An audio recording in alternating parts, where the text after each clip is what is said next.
Josh, I want to talk to you about Andrew Mountbatten Windsor, of course. Now, Princess Beatrice has publicly shown her support for her father by joining him for a horse ride. Now, of course, Beatrice appears to be maintaining this relationship with her father, yet Eugenie has cut ties. What more can you tell us?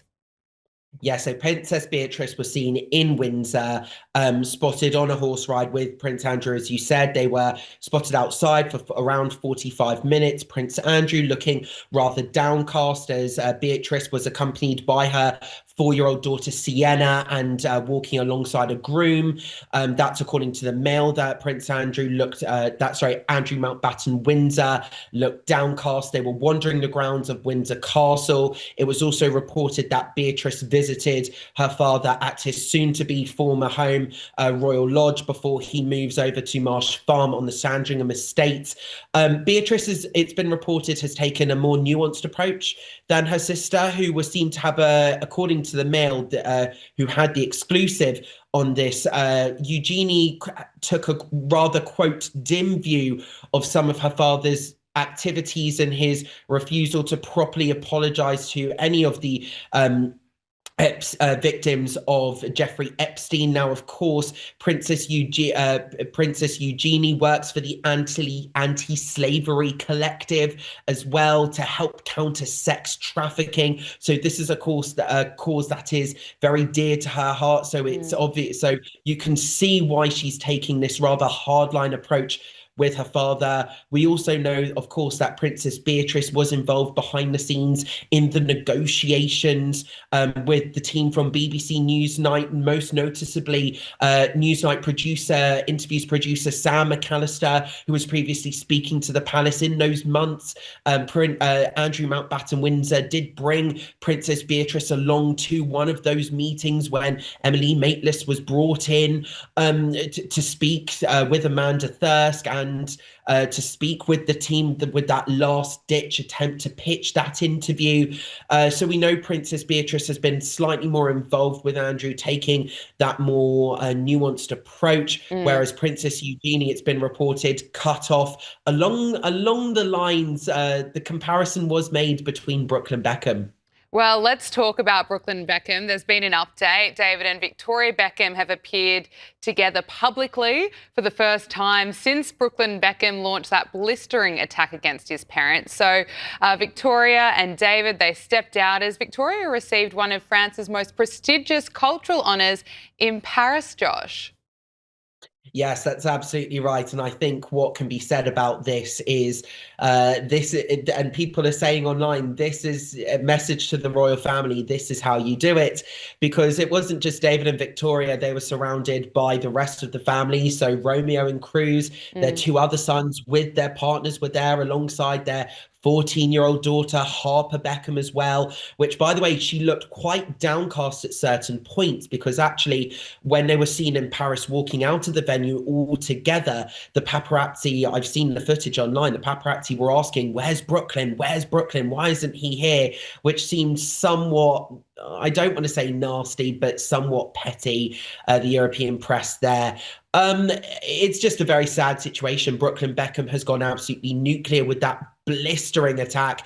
And actually, one might say that actually Brand Beckham is doing exactly what Brooklyn Beckham was saying in his statement, closing ranks, having the photo opportunity, all the family there, all sticking together whilst their son across the globe is having this blistering, what's been called a nuclear attack on their parents, on his parents, with a carefully staged, carefully choreographed sort of public appearance, whilst all of this drama is circling round, whilst all the memes about the dancing at the wedding, which I've heard isn't necessarily of the gyrating sort of factor, which is what's been kind of circulating in the memes online. I've heard it's been kind of more intimate, more nuzzling on the neck, just slightly inappropriate. I don't want to say attention seeking, but very much Victoria being kind of in the center of attention at her son and daughter-in-law's wedding. It's been reported that Mark Antony called out for Victoria to come to the stage, saying the most beautiful woman in the room, Victoria Beckham, when of course when you're at a wedding you should always refer to the bride as the Of most course. beautiful woman in the room. But I think, people actually have asked me when Brooklyn released that statement, my phone obviously blew up, people wanting the tea, wanting all the goss, wanting the information. And actually, what I think the situation boils down to is, and I think it's entirely possible that Nicola Peltz, I'm not saying she is, but she might be perceived to be spoilt and entitled and come from a billionaire. And then at the very same time, David and Victoria might have maybe a little bit of a problem with, not having Brooklyn under their thumb anymore. Because if we do compare it to Meghan and Harry, I know a few people online have. Meghan was the one, when marrying into the royal family, was marrying into the name, the money, the status, the clout, being a princess slash duchess. That was what she was going into. Whereas this time around, it's Nicola Peltz's family. The Peltzes, they're the billionaires. They have money that David and Victoria could only dream of. David and Victoria pummeling their millions of pounds into what's been deemed as a failing fashion business for Victoria, even though I think it's fair to say her beauty empire has actually been the real moneymaker there and is actually a success, and the makeup and the beauty products have been a success for Victoria, as well as their Netflix documentaries. However, Brooklyn marrying into that family has given him agency to do what he wants. He's now got the support of Nelson Peltz, the billionaire hedge fund manager, businessman from America, who's supporting his business and his venture now. And so he's effectively, I don't want to say escaping the clutches, but he's the one moving away from being under the thumb of David and Victoria. And they might have a problem with loosening control, with that kind of loosening of control of Brooklyn, not having him under the thumb. As Brooklyn said in his statement, there was a problem with signing away the trademark or around the rights to his surname, the rights to his name, and he says that they've never been the same to him since. So those two things can come around that can be there at the same time, that, Nicola might have gotten on the wrong side of David and Victoria Beckham, and she may or may not be spoiled and entitled coming from all of this money. I'm not saying that she is, just saying that it's speculation. And it also might be the case that David and Victoria might be controlling, might be difficult. I know from working in the industry that actually David and Victoria are very much perfectionists when it comes to brand Beckham, when it comes to their brand. They're not necessarily the easiest people to deal with, especially at events on red carpets. Victoria isn't necessarily the most approachable person to interview, so I've been told, and I've been there and I've witnessed it at certain events as well. Going back to 2012, I was at the launch of the Spice Girls musical Viva Forever. I was there with the charity that night, and wanting to take a picture with Victoria and David, it wasn't necessarily easy. They weren't approachable. They're not necessarily the easiest people to deal with. So it might be a bit of a Johnny Depp and an Amber Heard situation where actually there's problems on both sides and they come together in a cluster, whatever, of absolute toxicity, which has kind of spilled out now into dirty laundry, gone absolutely nuclear, where we now have this incredibly sad situation of a family of being completely ripped apart. Just finally, Josh, before I let you go, I want to get your thoughts on celebrities who are speaking out against ICE, yet are being pretty quiet, saying nothing when it comes to what's happening in Iran. Let's just take a look at some of the celebrities that are speaking out against ICE. We've seen Natalie Portman and Olivia Wilde. They've been out wearing ICE out pins. Ariana Grande has been posting against ICE. So has Cynthia Nixon, Jane Fonda. A lot of celebrities not really saying much about Iran and what is happening there, with reports of tens of thousands of people being killed. The reports coming out of Iran, absolutely horrific. I must give credit to Dua Lipa. Dua Lipa has shared a powerful quote speaking up for the people in Iran. It says, "In Iran, we are seeing slaughter at a scale like never before. Use your voice. Iran cannot be silenced." The singer has told her 88.8 million followers, keep your eyes on Iran. Josh, can I get your thoughts? What do you make of the celebrities, of course, choosing to speak up against ICE, yet being quiet on Iran, and, of course, your thoughts on Dua Lipa speaking out for the people there? Well, I actually take a bit of a nuanced approach because I know Natalie Portman was mentioned there, but of course, she's always been a massive advocate for the state of Israel. She obviously grew up there. She's worked there, and she obviously previously spoke out for the hostages and support of the Hmm. hostages, showing solidarity. So I look at it kind of on an individual case by case basis.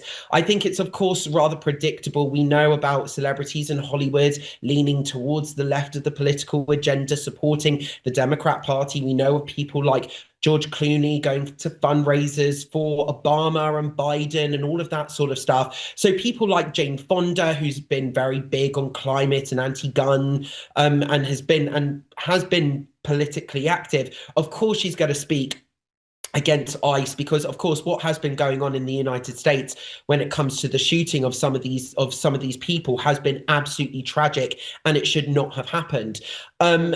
But of course it's seen as very much Donald Trump's crackdown on immigration, which is by the way of course along the same similar sort of lines that other presidents have done. We know that President Barack Obama also deported tens upon tens of thousands of people from America, from the United States as well. But Trump, ICE is a kind of an extended symbol of Trump. So of course, a lot of the left-wing activists are going to come out in support, or I would say against that, and in support of all of these other kind of left-wing movements. I think it's rather predictable.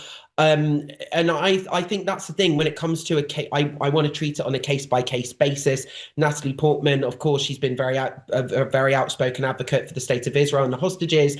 And then you've got Dua Lipa, who's actually, of course, has been very much on the pro-Palestinian side of things.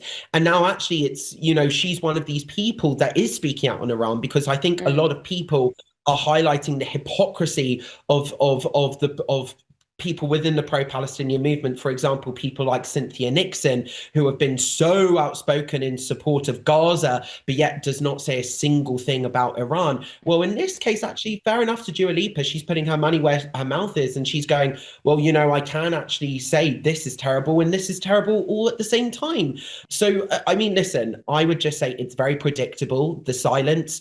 People like me from the Jewish community have been wearing our yellow ribbons for 2 years in support of the hostages, bearing in mind it's a apolitical symbol. And of course, I've only recently taken it off because the last hostage was returned home. But of course, we've been shouting from the rooftops, and we've seen firsthand the support from Iranians in the diaspora supporting the Jewish people worldwide against this persecution that we've been facing. Of course, we saw it firsthand in Bondi Beach as well. So, I take a view on celebrities. I Yeah. think people will always have their platforms. People will always want to get on their soapbox. If they want to be hypocritical, let them. Josh Rom, all the way from London, thank you so much for joining us. It's great to speak to you again. Great to speak to you too.